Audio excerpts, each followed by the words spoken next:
Hello hi మిత్రులారా, నేను మీ Botta Shivanna. Yes మీడియాకు స్వాగతం. ఇవాళ మార్నింగ్ న్యూస్లో భాగంగా ఈనాడు, ఆంధ్రజ్యోతి, సాక్షి మెయిన్ ఎడిషన్లో ఏ వార్త వచ్చిన విషయాన్ని తెలుసుకుందాం మిత్రులారా. దయచేసి ఎస్ మీడియాని సబ్స్క్రైబ్ చేయండి, అదేవిధంగా షేర్ చేయండి, లైక్ చేయండి. బహుజన గొంతుగా పేదోడి గోస ఎస్ మీడియా భరోసా పేరుతో ఈ ఛానల్ను స్థాపించడం జరిగింది మిత్రులారా. 100% మహనీయుల ఆశయాల కోసం ఈ రాష్ట్రంలో ఏకైక ఛానల్ ఎస్ మీడియా అనే విషయాన్ని మరొకసారి తెలియజేస్తున్నాను మిత్రులారా.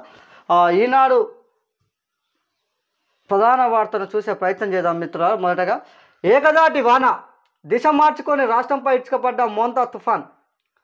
వరంగల్, నల్లగొండ, మహబూబ్నగర్ జిల్లాలలో కుంభవృష్టి. హన్మకొండ జిల్లా దేవరపల్లిలో రికార్డ్ స్థాయిలో 41.2 సెంటీమీటర్ల వర్షపాతం. జంట నగరాలను ముంచెత్తిన వర్షం. అనేక జిల్లాల్లో కుప్పకూలిన ఇండ్లు, చెట్లు, పొంగిపోయిన వాగులు. ధాన్యాన్ని ముంచెత్తిన నీరు, అన్నదాతకు కన్నీరు. స్టేషన్లో నిలిచిపోయిన రైళ్లు, దారి మళ్లింపు. నేడు పలు జిల్లాలకు రెడ్ అలర్ట్ అని చెప్పి ఒక వార్త రావడం జరిగింది మిత్రులారా. ఏదైతే నిన్న మనం చెప్పినట్టు 12 జిల్లాలకు ఆరెంజ్ అలర్టు, అదేవిధంగా 3 జిల్లాలకు రెడ్ అలర్టు ప్రకటించడంతో ఆ విధంగానే ఉంటుందని చెప్పి అందరూ భావించారు. కానీ దిశ మార్చుకొని ఎక్కడైతే మహబూబ్నగర్ జిల్లాలో అసలు వర్షం పడుతుందని ఊహించలేదు. కానీ మహబూబ్నగర్, నాగర్ కర్నూలు ఏరియాలో దంచుకొచ్చినంత వర్షం. దానికి సంబంధించిన వార్త మిత్రులారా. అదేవిధంగా ఇక్కడ నిన్న మోంతా తుఫాన్ యొక్క ఎఫెక్ట్ ఎట్లుందనే విషయాన్ని ఒక్కసారి చూసే ప్రయత్నం చేయాలి. ఇది గురుకుల పాఠశాల అనుకుంటా. నల్లగొండ జిల్లా దేవరకొండ మండలం కొమ్మెపల్లి గిరిజన బాలుర గురుకుల పాఠశాలను వరద ముంచెత్తడంతో విద్యార్థులు సురక్షితం దాటిస్తున్న పోలీసులు అని చెప్పి ఇది నిదర్శనం అన్నట్టు నిన్నటి దానికి. అదేవిధంగా నిన్న కురిసిన వర్షాలలో భాగంగా ఒకరు మృతి చెందడం జరిగిందంటే, అదేవిధంగా మరొకరేమో గల్లంతైన విషయం జరిగిందంట మిత్రులారా. మరుగా లోతుగా పోయి ఏం జరిగిందన్న విషయాన్ని తెలుసుకునే ప్రయత్నం చేద్దాం. ఊహించని రీతిలో తీవ్ర తుఫాను మోంతా తెలంగాణపై విరుచుకుపడింది. ఏకదాటిగా భారీ వర్షాలతో ఉత్తర తెలంగాణ, దక్షిణ తెలంగాణ జిల్లాలకు అతలకుతలం చేసింది. చాలా జిల్లాలో మంగళవారం రాత్రి నుంచి బుధవారం సాయంత్రం వరకు వదలకుండా వర్షం కురుస్తూనే ఉంది. వాగులు, ఊళ్ళు ఒకటయ్యాయి, రహదారులు ఏరులయ్యాయి. మరో కొన్ని జిల్లాల్లో వాహనాలు కొట్టుకుపోయాయి, చెట్లు ఇండ్లు కుప్పగూలిపోయాయి. కొన్ని చోట్ల గ్రామాల్లో వరద ముంచెచ్చింది. మంగళవారం రాత్రి ఏపీలో తీరం దాటిన తుఫాను అనూహ్యంగా తెలంగాణ వైపు దిశ మార్చుకోవడంతో రాష్ట్రంలో జనజీవనం స్తంభించింది. వాతావరణ శాఖ అంచనాల ప్రకారం ఈ తుఫాను కోస్తాంధ్ర నుంచి ఛత్తీస్గఢ్ వైపుగా ఒడిశా వైపు వెళ్తుందని భావించారు. కానీ ఇందుకు భిన్నంగా బుధవారం ఉదయం దిశ మార్చుకొని ఉత్తరాంధ్ర తెలంగాణ సరిహద్దుల మీదుగా ఛత్తీస్గఢ్ వైపు కదులుతుంది. ఈ ప్రభావంతో కురిసిన వర్షాలు హన్మకొండ, వరంగల్, సిద్దిపేట, యాదాద్రి భువనగిరి, జనగామ, మహబూబాబాద్, నల్లగొండ, సూర్యాపేట జిల్లాలో వణికిపోయాయి. బుధవారం సాయంత్రానికి బలహీనపడిన తుఫాను వాయుగుండంగా మారే అవకాశం ఉందని చెప్పి గురువారం సాయంత్రానికి వాయుగుండం పూర్తిగా బలహీనపడే అవకాశం ఉన్నట్లు తెలపడం జరిగింది మిత్రులారా. ఖమ్మం జిల్లాలో నిమ్మవాగులో కొట్టుకుపోయిన వ్యాను డ్రైవర్ అంట మురళి అని చెప్పి గల్లంతైన సంఘటన జరిగింది మిత్రులారా. ఏదైతే నిన్న మొన్న ఏమనుకున్నారంటే కోస్తా తీరం దాటి అది ఛత్తీస్గఢ్ మీదకి వెళ్ళిపోద్ది అనుకోరు. కానీ దిశ మార్చి వరంగల్, హన్మకొండ, మహబూబ్నగర్, నల్లగొండ, సూర్యాపేట ఇట్లా వర్షాలు పోటెత్తిన కారణంగా అధిక శాతం కుప్పగూలి ఇండ్లు కూడా కుప్పగూలిన పరిస్థితి వచ్చిందన్న మిత్రులారా. దయచేసి 1-2 రోజులు మనం ఏడి పోకుంటే ఏం కొంపలు అంటుకపోయే పరిస్థితి ఉంటుంది. దయచేసి ఏ పనున్నా వాతావరణ శాఖని వాళ్ళు ఇచ్చే గైడ్లైన్స్ని కూడా పాటించాల్సిన అవసరం ఉంది మిత్రులారా. దయచేసి ఆ దిశగా ప్రాణాలుగా మనం బతుకుంటే తర్వాత బలిసాకు తినైనా బతకొచ్చు అని చెప్పి ఓ సామెత ఉన్నది. బతుకుంటే మనం తర్వాత ఏ పనైనా చేసుకోవచ్చు. దయచేసి బయటికి రాకుండా అత్యవసర పరిస్థితి అయితేనే బయటికి రావాల్సిన అవసరం ఉన్నది. అదేవిధంగా అధికారులు ఎప్పటికప్పుడు అప్రమత్తం అయ్యండి. ఇలాంటి రెసిడెన్షియల్ స్కూళ్ళు చాలామంది ఉంటారు, వాళ్ళని కూడా సేవ్ చేసి సురక్షిత ప్రాంతాలు తరలించవలసిన అవసరం ప్రభుత్వం మీద ఉన్నదన్న విషయాన్ని మరొకసారి తెలియజేస్తున్నాం మిత్ర. అప్రమత్తంగా ఉండండి. ధాన్యం, పత్తి కొనుగోలు కేంద్రాల్లో తగిన ఏర్పాట్లు చేయండి. ప్రయాణికులు ఇబ్బంది కానియొద్దు. లో లెవెల్ బ్రిడ్జిలు, కాటేజ్పై రాకపోకలు నిషేధించాలి. అధికారులకు ముఖ్యమంత్రి రేవంత్ రెడ్డి ఆదేశాలు. మోంతా తుఫాన్ ప్రభావంపై సీఎం ఆరా అని చెప్పి వాస్తవానికి కూడా ఆల్రెడీ రైతుల పని అయిపోయింది. ఇక నువ్వు ఎన్ని చర్యలు తీసుకున్నా ఆల్రెడీ గతంలో కురిసిన వర్షానికి మొలకలు ఎత్తినాయి. నేను గతంలో మొన్న ఒక ఈ నల్లగొండ జిల్లా మంత్రి ఊరికి పోయినా. అక్కడ ఓ 2-3 రైతులను కలిసే ప్రయత్నం చేసి ఏం జరుగుతుందో అసలుకి ఒడ్లు కొంతురా అని పోయి అడిగే ప్రయత్నం చేస్తే ఒక రైతు ఇట్లా ఒడ్లు ఎత్తడం జరుగుతుంది. ఒడ్లు ఎత్తుతుంటే కిందంగా ఆల్రెడీ మొలకలు వచ్చేసినాయి. ఇక ఈ తుఫాన్తో అసలుకి పనికే రాకుండా పోతుండొచ్చు బహుశా. కానీ 100% రైతులను కూడా ఆదుకోవాల్సిన ప్రభుత్వం. ఎందుకంటే నెల రోజులు దాటింది, 1-2 నెలలు దాటుతున్నా కానీ రైతు కనీసం మద్దతు ధర ఇచ్చుడో సచ్చుడో తర్వాతేరు కానీ కనీసం కొనేటోడు నాదులు లేడు. పత్తి అదే పరిస్థితి, సీసాయిలు ఏర్పాటు చేసినా అదే పరిస్థితి, అక్కడ మార్కెట్ యార్డ్లలో ధాన్యాలు వచ్చినా అదే పరిస్థితి. ఇక్కడ తేమ పేరుతోటి జాప్యం చేసే ప్రయత్నం జరుగుతుంది మిత్రులారా. ఇది కూడా అధికారులు కానీ అదేవిధంగా సీఎం గారు కానీ అది దృష్టిలో పెట్టుకొని తక్షణమే యుద్ధ ప్రాతిపదికన రైతుల వద్ద నుంచి అది ఎట్లయితే ఒడ్లను అదేవిధంగా పత్తిని అదేవిధంగా మొక్కలు కొనే ప్రయత్నం జరగాలి మిత్రులారా. అట్లయితేనే మోంతా తుఫాను ప్రభావం నుండి ఖమ్మం, వరంగల్, నల్లగొండ జిల్లాలో అధికంగా ఉండడంతో హైదరాబాద్ సహా ఇతర జిల్లాల్లో భారీ వర్షాలు కురుస్తుండడంతో అన్ని శాఖల అధికారులు సిబ్బంది అప్రమత్తంగా ఉండాలని ముఖ్యమంత్రి రేవంత్ రెడ్డి ఆదేశించారు. మోంతా తుఫాను ప్రభావంతో అధికారులు బుధవారం సీఎం ఆరా తీశారు. ఈ సందర్భంగా పలు సూచనలు ఆదేశాలు జారీ చేశారు. వరి కోతల సమయం కావడంతో పలు జిల్లాల్లో కళ్ళాల్లో ధాన్యం ఆరబోసిన నేపథ్యంలో ఎటువంటి నష్టం వాటిల్లకుండా జాగ్రత్త తీసుకోవాలని, ధాన్యం పత్తి కొనుగోలు కేంద్రాలు తగిన ఏర్పాట్లు చేయాలని, ఈ విధంగా స్టేషన్లో రైల్వేలు నిలిచిపోయిన పలు రైళ్లను దక్షిణ మధ్య రైల్వే అధికారులతో మళ్లించిన నేపథ్యంలో ప్రయాణికులు ఎటువంటి ఇబ్బందులు కలగకుండా ప్రత్యామ్నాయ ఏర్పాటు చేయాలని, మోంతా తుఫాను ప్రభావంతో అధికంగా ఉన్న జిల్లాలలో SDRF, NDRF బృందాలు సమన్వయం చేసుకోవాలని జిల్లా కలెక్టర్లు ఆయా అధికారులను తగిన మార్గదర్శకాలు ఇచ్చారని చెప్పి ఒక వార్త రావడం జరిగింది మిత్రులారా. వాస్తవానికి కూడా రేవంత్ రెడ్డి చెప్పినట్టు 100% ఆల్రెడీ ఇక నేను చెప్తున్నా కదా, ఆల్రెడీ వడ్ల కొనుగోలు కథ అయిపోయినట్టే మ్యాక్సిమం. కానీ వాళ్ళని ఆదుకోవాల్సిన అవసరం ప్రభుత్వాల మీద ఉన్నది. 100% ప్రభుత్వాలు ఆదుకోవాల్సిన అవసరం ఉంది. అదేవిధంగా ఉన్న ధాన్యాన్ని కాపాడే ప్రయత్నం చేయాల్సిన అవసరం ఉంది. అధికారులు కూడా పై యొక్క ఎవరైతే ఆదేశాలు ఉన్నాయో ఆ ఆదేశాలు తూచా తప్పకుండా వాళ్ళ ఆదేశాలు పక్కన పెట్టు. కానీ అధికారులు కూడా మీరు రైతు కుటుంబాల నుంచి వచ్చారు కాబట్టి రైతును ఆదుకునే ప్రయత్నం చేయాల్సిన అవసరం ఉందని తెలియజేస్తున్నాను మిత్రులారా. మరో వార్త చూద్దాం. 137 రైళ్ల రద్దు, 30 దారి మళ్లింపు. డోర్నకల్ స్టేషన్లో ట్రాక్ పైకి నీళ్లు, సాయంత్రానికి రైలు పునరుద్ధరణ, బస్ సర్వీసులపై వర్షాల ప్రభావం అని చెప్పి ఒక వార్త రావడం జరిగింది మిత్రులారా. మరో వార్త చూద్దాం. ఏపీని ముంచేసిన మోంతా అని చెప్పి ఒక వార్త రావడం జరిగింది. జూబ్లీహిల్స్లో కాంగ్రెస్ గెలిస్తే అరాచకాలకు ఊతం అని ఎవరు అంటారు? బండి సంజయ్ గారు అంటారు. బండి సంజయ్ అంటున్నా, కిషన్ రెడ్డి అంటుండు, కేంద్ర మంత్రి. మళ్ళీ ఒకవేళ జూబ్లీహిల్స్లో కాంగ్రెస్ పార్టీ గెలిస్తే అరాచకాలు ఊతం వేసినట్టు అని చెప్పి అనడం జరిగింది. సంచలనమైన కామెంట్ అన్నట్టు. ప్రజలకు అండగా నిలిచేది భాజపానే, కేంద్ర మంత్రి కిషన్ రెడ్డి. అసలు నువ్వు కేంద్ర మంత్రి కిషన్ రెడ్డి, దయచేసి నువ్వు ప్రజలకు అండగా నిలుస్తాం అని చెప్పి మాట్లాడడం కరెక్టే కాదు. నిజంగా నీకు అండగా నిలవాలనే ఆలోచన ఉంటే 100% చెప్తున్నాగా, అండగా నిలవాలని ఆలోచిస్తే గత దగ్గర 11-12 ఏళ్ళు అవుతుంది తెలంగాణ రాష్ట్రం ఏర్పడి. ఏవైతే విభజన హామీలు ఉన్నాయో ఆ హామీలను నెరవేర్చే పని చేయి. ఏవైతే మనకు రావాల్సిన నిధులు ఉన్నాయో ఆ నిధులు వచ్చే ప్రయత్నం చేయి. ఏవైతే మనకు నీ వల్ల చెప్తున్నాగా, రీసెంట్గా హైదరాబాద్లో ఒక కొత్త రైల్వే స్టేషన్ కట్టే ప్రయత్నం చేశారు. అది గాలివాన వస్తే పోతుంది, రేకులు ఊసిపోతున్నాయి. అలాంటి ప్రభుత్వం ఈ ప్రభుత్వం. ఇంకా నువ్వు ప్రజలకు అండగా ఉంటావు అంటే ఏముంది? మీరు పరిపాలిస్తున్న రాష్ట్రాలలో మీరు అండగా ఉంటుంది ఏంది? ఏం చేసిర్రు జనాలకు? 2000 దగ్గర 11-12 ఏళ్ళ నుంచి ఈ దేశంలో మీరే కదా పాలకులు. ఈ దేశానికి ఏం చేసిర్రు చెప్పనా? ఏం చేశారు చెప్పనా? చదువుకున్న వాళ్ళు తక్కువయ్యారు, సన్నాసులను ఎక్కువ చేశారు. మూఢనమ్మకాలు ఎక్కువైంది, శాస్త్రీయ విద్య తక్కువైంది.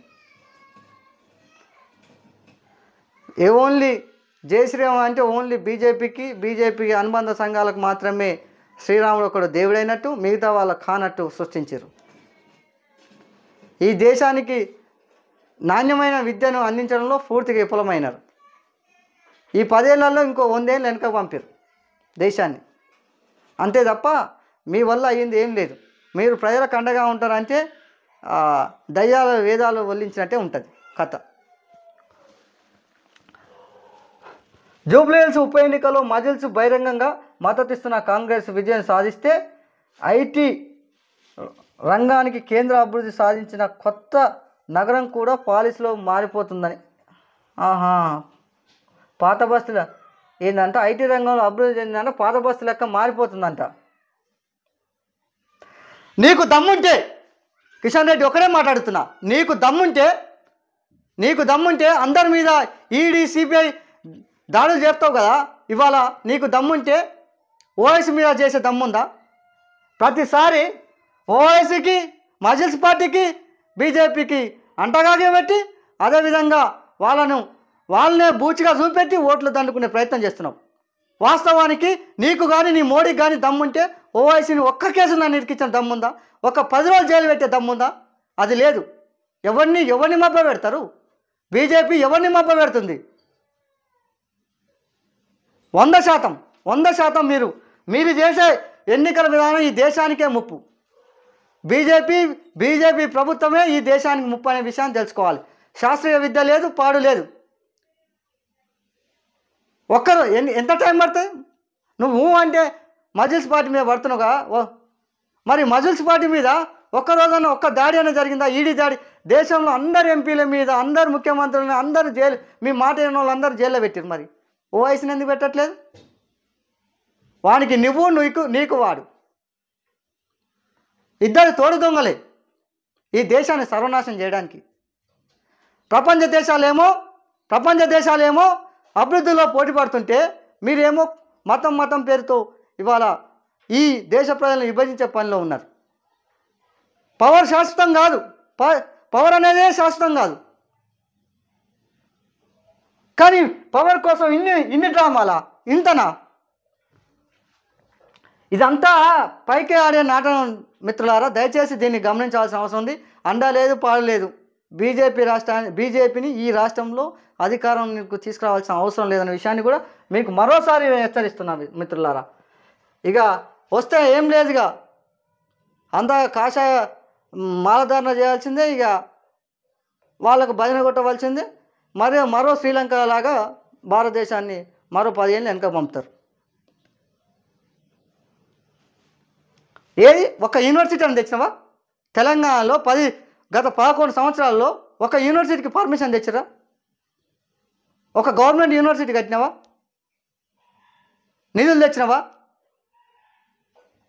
ఏందో అంతా. ఈయన పేరు చెప్తానే నాకెందుకో బాగా బీపీ రేస్ అవుతుంది. ఎందుకంటే వీళ్ళు అన్నీ మోసాలు ఉంటాయి కాబట్టి మిత్రులారా. అందుకే మోసాలను అంటే సహించే మనస్తత్వం కాదు నాది. దయచేసి అది కూడా అర్థం చేసుకోవాలి. అర్హులందరికీ ఇందిరమ్మ ఇల్లు. జూబ్లీహిల్స్ ఎన్నికల ప్రచారంలో పొంగులేటి, ఓరు నాయన నీకు సిగ్గిపోతుందిరా నాయన. మళ్ళీ అర్హులందరికీ ఇందిరమ్మ ఇల్లు అంటే నీ ఇందిరమ్మ ఇల్లు మా మునుగోడు కాన్స్టిట్యున్సీకి వచ్చి తెలుస్తుంది. నువ్వు ఏ సాకుతో ఎంతమందిని వీకేపించినవు. కనీసం బేస్మెంట్ కట్టుకుంటే బేస్మెంట్ పొడవు ఎక్కువ ఉంది, అడ్డం ఎక్కువ ఉంది. వీళ్ళు చక్కగా కట్టలేదు, ఇది చక్కగా లేదు. వీళ్ళకు ప్లేస్ ఇంటి జాగా తక్కువ ఉంటే నీకేందిరా నాయన? వాడు ఇల్లు కట్టుకోవాలి. నువ్వు ఎంత ఇస్తానో అది ఇస్తే వాడు ఇల్లు కట్టుకుంటాడు. అది దిక్కు లేదు.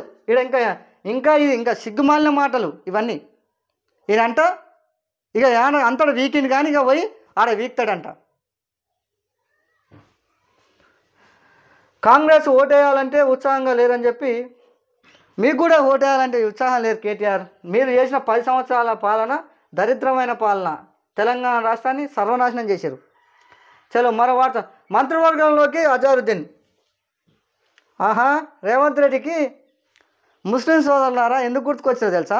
అజారుద్దీన్ని ఇవాళ ముస్లింలు ఎందుకు గుర్తుకొచ్చారు అంటే, అజారుద్దీన్ కానీ ముస్లిం సోదరులు కానీ రేపు 1,00,00,000 ఓట్లు మన మైనార్టీ సోదరులు ఉన్నాయి జూబ్లీహిల్స్లో. రేపు జూబ్లీహిల్సే ఎలక్షన్లో గెలవాలి. కానీ నిజంగా ఈయన మంత్రివర్గంలో తీసుకుంటారు అంటున్నారా?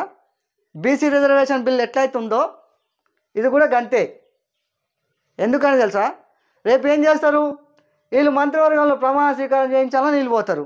అదే గవర్నర్కి ఏం చెప్తారంటే, ఎలక్షన్ కమిషన్కు ఆల్రెడీ ఎలక్షన్ కోడ్ ఉన్నది, ఈయన ఎట్టయితాడని చెప్తే, అదే ఆ కాన్స్టిట్యున్సీ గతంలో ఈయన అజారుద్దీన్ పోటీ చేసిండు, ఆ కాన్స్టిట్యున్సీ ఓటర్ అయితే మరి ఈయన మినిస్టర్ ఎట్ట అవుతుంది? అప్పుడు ఎలక్షన్ కోడ్ ఉల్లంఘన అవుతుంది కదా. ఇది ఒక డ్రామా, ఇది ఒక డ్రామే. ముస్లిం సోదరులారా, ఇది కూడా ఒక డ్రామే. అర్థమైందా? ఇది ఒక డ్రామే. ఎందుకంటున్నా అంటే, ఆల్రెడీ ఆయన జూబ్లీహిల్స్ ఓటర్ రా ఆయన, నువ్వు ఎట్లా మినిస్టర్ చేస్తావు? ఎలక్షన్ కోడ్ ఆయనకు అమలు రాదా? అంటే మళ్ళీ రేపు పొద్దుగాల అరే మేము అజారుద్దీన్ని మినిస్టర్ చేద్దామంటే ఇగో ఈ బీజేపీ బీఆర్ఎస్ అడ్డుకుందని చెప్పి వాళ్ళ మీద తోసే ప్రయత్నం. ఎందుకు మరి ఇన్ని రోజులు గుర్తురాలే? 2 ఏళ్ళ గుర్తురాలే మైనార్టీలు? ఒక్కసారి చూసే ప్రయత్నం. మంత్రివర్గంలోకి అజారుద్దీన్ తీసుకోవాలని ముఖ్యమంత్రిని నిర్ణయించారు. ఈ నెల 31న విస్తరణ ఆదేశాలు ఉందన్న అజారుద్దీన్ ఏఐసిసి గ్రీన్ సిగ్నల్ ఇచ్చింది. సంబంధిత వర్గాల ద్వారా తెలిసిన కొందరు మంత్రుల శాఖలో మార్పులు జరగవచ్చని తెలుస్తుంది. ప్రధాన శాఖలు కాకుండా కొన్ని ఇటు అటు మార్చే అవకాశం ఉన్నట్టు సమాచారం. మంత్రివర్గ అవకాశం కోసం చాలా కాలంగా ఎదురు చూస్తున్న హైకమాండ్ గ్రీన్ సిగ్నల్ రాని వారికి, ముఖ్యంగా కార్పొరేషన్ చైర్మన్లు పదవులు ఇచ్చే అవకాశం ఉన్నట్లు విశ్వసనీయ వర్గాలు తెలుస్తుంది. గత ఎన్నికలలో జూబ్లీహిల్స్ నియోజకవర్గం నుంచి కాంగ్రెస్ అభ్యర్థిగా పోటీ చేసి ఆల్రెడీ మీకు అర్థం కావాలి, నేను ఒకటే మాటలు అయిపోగొట్టిన. ఆల్రెడీ గత ఎన్నికల్లో జూబ్లీహిల్స్ పోటీ చేసిండు. మళ్ళీ జూబ్లీహిల్స్ ఎలక్షన్ ఇప్పుడు ఆల్రెడీ ఎలక్షన్ కోడ్ ఉంది. ఈ కోడ్లో ఎట్లా ప్రమాణ స్వీకారం చేపిస్తారు? ఇది ఎవరిని మబ్బ పెట్టడానికి? ముస్లిం సోదరులారా అర్థం చేసుకోండి, ఇది కూడా గాయబే. మిత్రులారా, దయచేసి ఎస్ మీడియాను సబ్స్క్రైబ్ చేయండి, షేర్ చేయండి. 100% ఎస్సీ ఎస్టీ బీసీ మైనార్టీల అగ్రకులాల పేదల గొంతుకు కానీ బొట్ట శివన్న ఉంటాడని మరొకసారి తెలియజేస్తూ నన్ను సపోర్ట్ చేయండి. 100% ఒక్కొక్కడి బట్టలు ఉడదీసే ప్రయత్నంలో ఉంటాను మిత్రులారా. ఎక్కడిని వదిలిపెట్టలేదు. అధికారులు అయితేంది, పాలకుడు అయితేంది, ఎవ్వడికి తలొగ్గే ప్రసక్తే లేదు. 100% ఎస్సీ ఎస్టీ బీసీల కోసం మాత్రమే పనిచేస్తాడు ఈ బొట్ట శివన్న. ఏం పోతా ఉంటే ఉంటాం, ఉంటే ఊళ్ళుంటా, లేకపోతే జైలుంటా, అంతే తప్ప ఎవ్వరికి వంగేది లేదు. దయచేసి అర్థం చేసుకుంటారని ఎస్ మీడియాను సపోర్ట్ చేయండి. 100% బహుజన గొంతుకగానే ఉంటాడు. చలో మరో వార్త చూసే ప్రయత్నం చేద్దాం. ఆంధ్రజ్యోతిలో ప్రధాన వార్తలు ఒకసారి చూసి, మోతా అని చెప్పి ఏదైతే మోంతా తుఫాన్ ఉందో, మోంతా తుఫాన్ సంబంధించిన వార్తా మిత్రులారా, ఇగో ఇక్కడ నిన్న ఎలాగ చూసినాం కదా నల్గొండ జిల్లాలో ఎట్లున్నది అని చెప్పి 100% విద్యార్థులు కానీ తల్లిదండ్రులు కానీ అప్రమత్తం ఉండవలసిన అవసరం ఉన్నది. రైతులు కూడా అప్రమత్తంగా ఉండి తన ధాన్యాన్ని కాపాడుకునే ప్రయత్నం చేయాలి. ప్రభుత్వాలు ఏం మాటలే స్టేట్మెంట్లకే పెద్ద స్టేట్మెంట్లు ఇస్తే కానీ ఏం ఉండదు అనే విషయాన్ని మీకు మరొకసారి తెలియజేస్తున్నాను మిత్రులారా. ఇగో మంత్రివర్గంలోకి అజారుద్దీన్ అని చెప్పి రేపు ఏం లేదు, అది కాని పని. 100% నేను చెప్తున్నా కదా, రేపు ఇదే వార్త నేనే మళ్ళీ చదువుతా చూడండి. 100%. మరో వార్త చూస్తే హైటెక్ సిటీలో మెక్డొనాల్డ్ గ్లోబల్ ఆఫీస్ అని చెప్పి అమెరికా వెలుపల అతిపెద్ద కార్యాలయం. ఐటీ పరిశ్రమల శాఖ మంత్రి దుద్దుల శ్రీధర్బాబు, ఇవి బ్యాక్ ఆఫీసులు కావు, ఆవిష్కరణలకు నాడులు. జీజీసీ రాజధానిగా హైదరాబాద్ అని చెప్పి డిప్యూటీ సీఎం అన్నాడంటే దానికి సంబంధించిన వార్త. మెక్డొనాల్డ్ కంపెనీకి సంబంధించిన కంపెనీ మన గ్లోబల్ ఆఫీస్ను హైదరాబాద్ నగరంలో ఎస్టాబ్లిష్ చేసినారు. ఆ సందర్భంగా మన బట్టి విక్రమార్క ఏమంటున్నారంటే, ఇది జీజీసీ రాజధానిగా హైదరాబాద్ అని చెప్పి వ్యాఖ్య చేయడం జరిగింది మిత్రులారా. ఒకసారి చూసాం. అంతర్జాతీయ ఫాస్ట్ ఫుడ్ దిగ్గజం మెక్డొనాల్డ్ గ్లోబల్ ఆఫీస్ను హైదరాబాద్లో ఏర్పాటైంది. హైటెక్ సిటీలో 1.56 లక్షల చదరపు అడుగుల విస్తరణలో ఏర్పాటు చేసిన ఈ కార్యాలయంలో ఐటీ శాఖ మంత్రి దుద్దుల శ్రీధర్ బాబు ఉప ముఖ్యమంత్రి కలిసి ప్రారంభించారంట. ఏదైతే ఇంకా మనం పిజ్జా బర్గర్లు అదేవిధంగా ఫాస్ట్ ఫుడ్ సెంటర్లు ఉంటాయి కదా, వాటికి సంబంధించిన మెక్డొనాల్డ్ అనే కంపెనీ, ఆ కంపెనీ హైదరాబాద్లో కూడా ఎస్టాబ్లిష్డ్ అయిందంట మిత్రులారా. దానికి సంబంధించిన వార్త. అమెరికా తర్వాత అతిపెద్ద ఆఫీసు మన హైదరాబాద్లోనే ఉందంట. డ్రగ్స్పై బ్రెజిల్ యుద్ధం, మారక ద్రవ్య ముఠాపై పోలీసుల ఆపరేషన్, 132 మందిని ముఠా సభ్యులను హతం. డ్రగ్స్ ముఠా జరిపిన డ్రోన్ దాడిలో 4 పోలీసులు మృతి అన్నారు. ఇది ఇండియాలో ఇది జరుగుతుందా? ఈ దేశాన్ని సర్వనాశనం చేస్తుంది డ్రగ్స్. కానీ డ్రగ్స్ అయితే ఏంది, అనేక రకాలైన ఈ డ్రగ్స్ వల్ల చాలామంది నష్టపోతున్నారు. కానీ ఈ పని చేస్తా మన దేశంలో అది కాదులే, కానీ అది మనం మాట్లాడుకోవడానికి. త్వరలో ఇండియాకు అధికారిక కాలర్ ఐడి అన్నారు. కాలర్ అసలు పేరును మొబైల్ స్క్రీన్పై చూపించే CNAP వచ్చే ఏడాది మార్చి నాటికి దేశవ్యాప్తంగా అమల్లోకి అని చెప్పి, ఏదైతే మనం మిత్రులారా, ఏదైతే మనం ఫోన్లో ఇప్పుడు ట్రూ కాలర్ ఎట్లయితే ఉంటుందో, రేపు పొద్దుగాల ఎవరైతే ఏ ఆధార్ కార్డుతో ఏదైతే మనం ఒక సిమ్ని తీసుకుంటామో ఆ సిమ్ నేమ్ అనేది డైరెక్ట్ డిస్ప్లే అవుతుంది. ట్రూ కాలర్ ఈ కాలర్ అవసరం లేదు, థర్డ్ పార్టీని మనం డౌన్లోడ్ చేసుకోవాల్సిన అవసరం లేదు. డైరెక్ట్ ఎల్ఏ అయితే ఎల్ఏ పేరు మీద సిమ్ తీసుకుంటే ఎల్ఏ, మళ్ళీ పేరు మీద తీసుకుంటే మళ్ళీ అనే డైరెక్ట్ వచ్చేస్తుంది. దాని ద్వారా ఇప్పుడు ఎవరైతే మోసాలకు పాల్పడతారో వాళ్ళను ఎవరు ఫోన్ చేసిరో తెలియకుండా కొంత సైబర్ నేరగాళ్ళను కూడా అరికట్టే ప్రయత్నంలో భాగంగా అది జరుగుతుందనే విషయాన్ని మీకు ఒక్కసారి తెలియజేస్తున్నాం మిత్రులారా. మరో వార్త చూద్దాం. వైద్య విద్యలో పీజీ చేసిన 50% మంది సర్జరీ చేయలేరంట. ఇగో దేశ పరిస్థితి ఇది. అసలైన పీజీ అంటే మామూలు ఎంబీబీఎస్. ఒకప్పుడు ఎంబీబీఎస్ డాక్టర్లు చేస్తేనే వాళ్ళు సర్జరీలు చేసేది, ఇప్పుడు పీజీలు చేస్తురంట. అంటే ఏదైతే న్యూరాలజీ ఉంటే న్యూరాలజీ, కార్డియాలజీ ఉంటే కార్డియాలజీ, దానికి సపోజ్ ఏ గుండె ఉంటే గుండెకు సంబంధించిన మాత్రమే చదువుతారు. వాళ్ళు 50% మంది ఇప్పుడు వాళ్ళు చదివిన విద్యకే వాళ్ళు సరైన ఆపరేషన్ చేస్తే సర్జరీ సక్సెస్ అవుతుందా అనే నమ్మకం కూడా లేదంట 50% మందికి. మరి ఎటువంటి విద్యను అందిస్తుంది ఈ దేశం? అర్థం చేసుకోవాల్సిన అవసరం ఉంది. విదేశాలకు ఎందుకు పోతారంటే ఇగో గిందికే పోతారు. ఇది కాదు కదా, ఇగో ఇట్లా ఉంది మన దేశ చదువులు. సిగ్గుపడాలి, పాలక వర్గాలు సిగ్గుపడాలి. సరైన సౌకర్యాలు లేని కాలేజీలను ఎందుకు ఏర్పాటు చేయాలి? ఎవరి జీతాలు లక్షల రూపాయల జీతాలు పెట్టి ఆడ తల్లిదండ్రులు తీసుకుపోయి చదివిపిస్తే కనీసం 50% మందికి, ఇంకా 50% మందికి పీజీలు చేసినా వాళ్ళకే నమ్మకం లేదంట ఆపరేషన్ సక్సెస్ అవుతా అని. గది కాదు కదా, శస్త్రచికిత్స చేయాలంటే తమకే నమ్మకం లేదంటూ డాక్టర్లు. కౌన్సిలింగ్ సౌకర్యాలు లేవన్నా 50% మంది, 70% మంది ఫీజులు నిర్దిష్ట పని వేళలే లేవంట. 62% మందికి స్టైపెండ్ ఆలస్యం.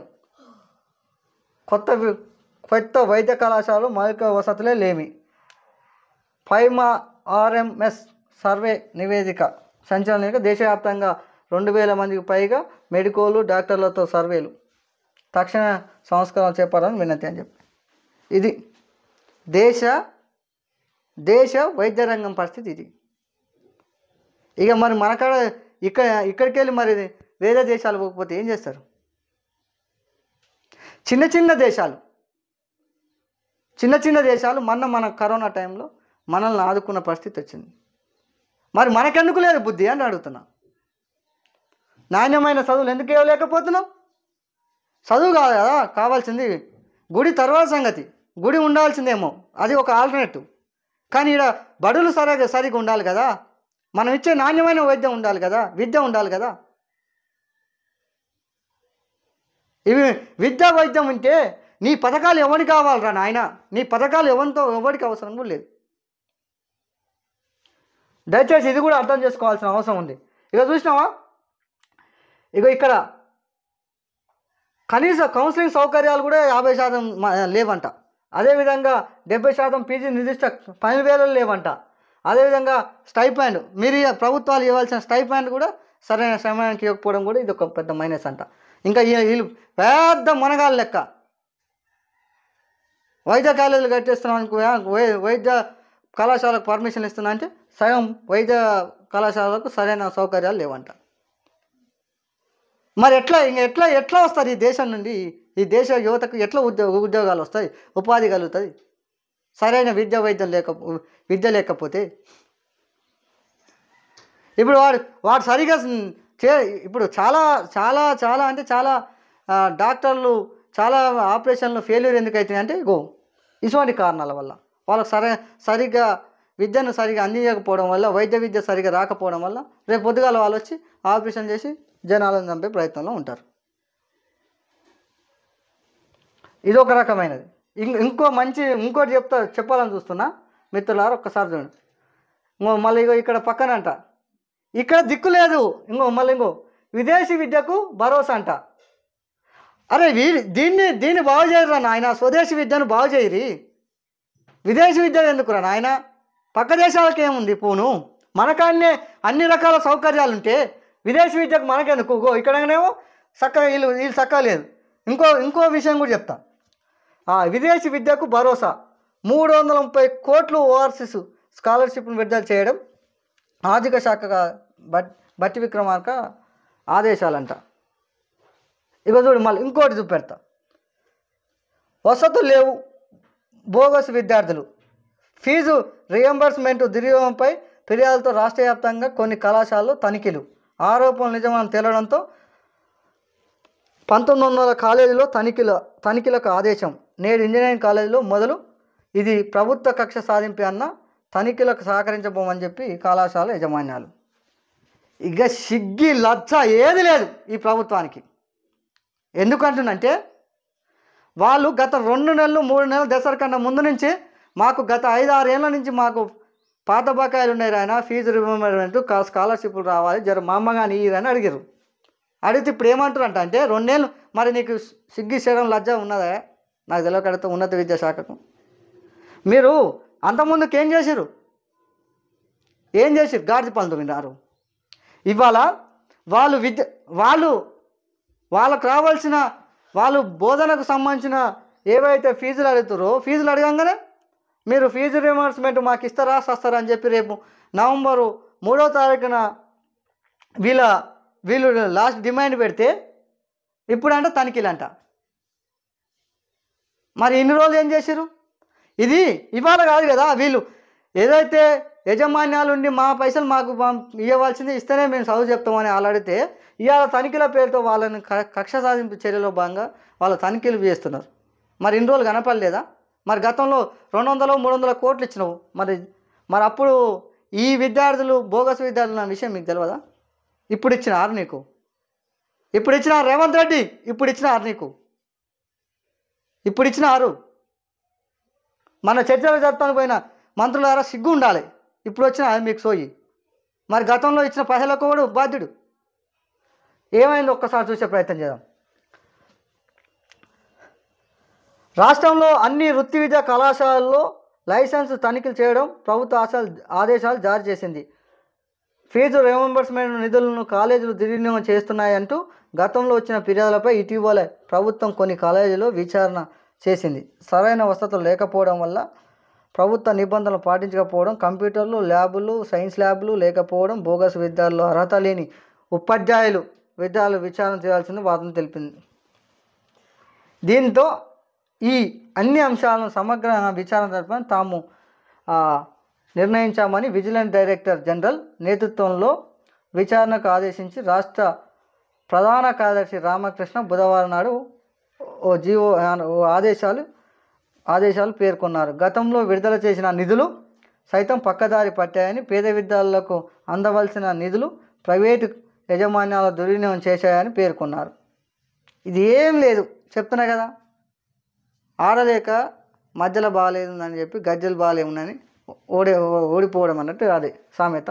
ఎందుకన్నామంటే నిన్న మన ఇప్పుడు గత 4 నెలల నుంచి మీరు వచ్చి అధికారంలోకి వచ్చి 2 ఏళ్ళు అవుతుంది. సరే, ఒక 6 నెలలు తీసేయి, మిగతా ఇంకా సంవత్సరం అవుతుంటుంది కదా మధ్యలో. మరి ఆ సంవత్సరం ఏం చేసిరు? ఇవాళ వీళ్ళు ఫీజు రియంబర్స్మెంట్ మాకు ఇవ్వాల్సిందే అని చెప్పి కత్తి మెడ మీద పెట్టంగానే అది ఎట్లా తప్పించుకోవాలని చెప్పి వాళ్ళ మీద బురద జల్లే ప్రయత్నం జరుగుతుంది. మిత్రులారా, తెలంగాణ ప్రజలారా, విద్యార్థి తల్లిదండ్రులారా, విద్యార్థి లోకంలో యువజన సంఘాలారా, 100% ప్రజా సంఘాలు కూడా వీటిని ఖండించవలసిన అవసరం ఉంది. 100% వాస్తవం ఉండొచ్చు, నేను కూడా నేను తప్పుపడలేను. కానీ ఇవాళ వాళ్ళు 6 ఏళ్ళుగా పెండింగ్లో ఉన్న బకాయిలను విడుదల చేయమని అడిగితే ఈ విచారణ పేరుతో వేధింపులు ఇస్తున్నారు. మరి గతంలో ఎవడాడి ఈ పర్మిషన్ ఇచ్చింది ఈ కాలేజీలకు? మీరు కాదా? మీ అధికారులు కాదా? మీరు చేసిన తప్పిదాలు కావా ఇవి? అసలుకి వాడు కాలేజీ పెట్టుకునేటప్పుడే అన్ని వసతులు ఉన్నాయా లేవా అని చూసి పర్మిషన్ ఇవ్వాల్సిన అవసరం లేదా? మీకు ఉంది కదా, మరి అప్పుడేం చేశారు? ఇది కూడా తెలంగాణ ప్రజలు ఇది కూడా గమనించాల్సిన అవసరం ఉంది. దానికి సంబంధించింది ఏమంటుంది ఇక్కడ 3752 ఈవీ ఛార్జ్ కేంద్రాలంట తెలంగాణ డిస్కమ్ పరిధిలోని ఏర్పాట్లు. గ్రేటర్ హైదరాబాద్ సహా పలు చోట్ల అనువైన ప్రాంతాలను గుర్తించిన అధికారులు 4 కేటగిరీలుగా విభజన అని చెప్పి ఏవైతే ఇప్పుడు కొత్తగా మనం ఎలక్ట్రికల్ కార్లు ఉన్నాయో, స్కూటీలు ఉన్నాయో వాటికి సంబంధించిన ఏవైతే ఛార్జింగ్ కేంద్రాలు ఉంటాయో ఆ ఛార్జింగ్ కేంద్రాలను ఏర్పాటు చేసే ప్రయత్నంలో ఉన్న మిత్రులారు, దానికి సంబంధించిన వాళ్ళు దయచేసి ఎస్ మీడియాను సబ్స్క్రైబ్ చేయండి, షేర్ చేయండి. 100% బహుజన గొంతుకగా, పేద ప్రజల గొంతుకగా మాత్రమే ఈ బొట్ట శివన్న ఉంటాడన్న విషయాన్ని మరొకసారి తెలియజేస్తున్నాను మిత్రులారా. మరో పేపర్ చూసే ప్రయత్నం చేద్దాం. ఇక్కడ ఏ అయితే మనం చూడలేదో ఆ వార్తలు మాత్రమే చూసే ప్రయత్నం చేద్దాం మిత్రులారా. మిగతా వాటిని కొంచెం పక్కకు చూసే ప్రయత్నంలో ఉందాం. చలో. యుద్ధ విమానంలో రాష్ట్రపతి, రైఫైల్ ఫైటర్ జెట్లో ద్రౌపది ముర్ము విహారం 2 వేర్వేరు ఫైటర్ జెట్లలో ప్రయాణించిన తొలి రాష్ట్రపతి రికార్డ్ అని చెప్పి అంబాలా ఎయిర్పోర్ట్ నుంచి 30 నిమిషాల పాటు పర్యటన. పైలట్ వ్యవహరించింది అమిత్ గహాని అంట. గతంలో సుఖోయ్ 30 MKIలో ప్రయాణించిన ముర్ము యుద్ధ విమానంలో విహరించిన 3వ రాష్ట్రపతిగా ఘనత అని చెప్పి ద్రౌపది ముర్ము ఎవరైతారో గతంలో 2006 ఆ సమయంలో మొట్టమొదటిసారిగా ఏపీజే అబ్దుల్ కలాం యుద్ధ విమానంలో ప్రయాణించారు. ఆ తర్వాత మరో మహిళ ప్రతిభా పాటిల్ 2009 ఆ సమయంలో యుద్ధ విమానంలో ప్రయాణం చేశారు. ఇప్పుడు ఏదైతే పాకిస్తాన్ను గడగడలాడించిందో రఫేల్ యుద్ధ విమానంలో 2 సార్లు గతంలో 2 యుద్ధ విమానాలు ఏదైతే మన దేశానికి వెన్నెముకలాగా ఉన్నాయో ఆ 2 యుద్ధ విమానాల్లో ప్రయాణించిన చరిత్ర ద్రౌపది ముర్ముకుందంట. దానికి సంబంధించిన వార్తా మిత్రులారా, దీనికి హ్యాట్సప్ చేయాల్సిన అవసరం ఉంది. ఎందుకంటే ఒక మహిళగా ధైర్యశాలిగా, అదేవిధంగా దేశానికి త్రివిధ సైన్యాధిపతిగా ఈమెను రాష్ట్రపతికి అధికారం ఉంటుంది. దానికి సంబంధించింది అంటే సైనికుల్లో ఒక ఆత్మస్థైర్యాన్ని నింపే ప్రయత్నం చేస్తుంది. మేము ఒక హ్యాట్సప్ చేయాల్సిన అవసరం ఉంది మిత్రులారా రాష్ట్రపతి గారికి. చలో ఏం చేద్దాం. దొంగ ఓట్లతో గెలవాలని చూస్తున్నారని చెప్పి కేటీఆర్ అన్నాడు. గతంలో మీరు చేసిన గదే ఇప్పుడు గాలి చేస్తారు. దొందే ఏం లేదు. చెప్పినా ఎస్సీ ఎస్టీ బీసీలను మోసం చేయాలి ఈ అగ్రకుల పార్టీలు అన్నీ కలిసి ఓట్లు అనుకోవాలి. ఒక్కడంటే ఒకడు అక్కరచడానికి ఇచ్చిన టికెట్లు అంతా అక్కరాని వాళ్ళకి ఇచ్చారు.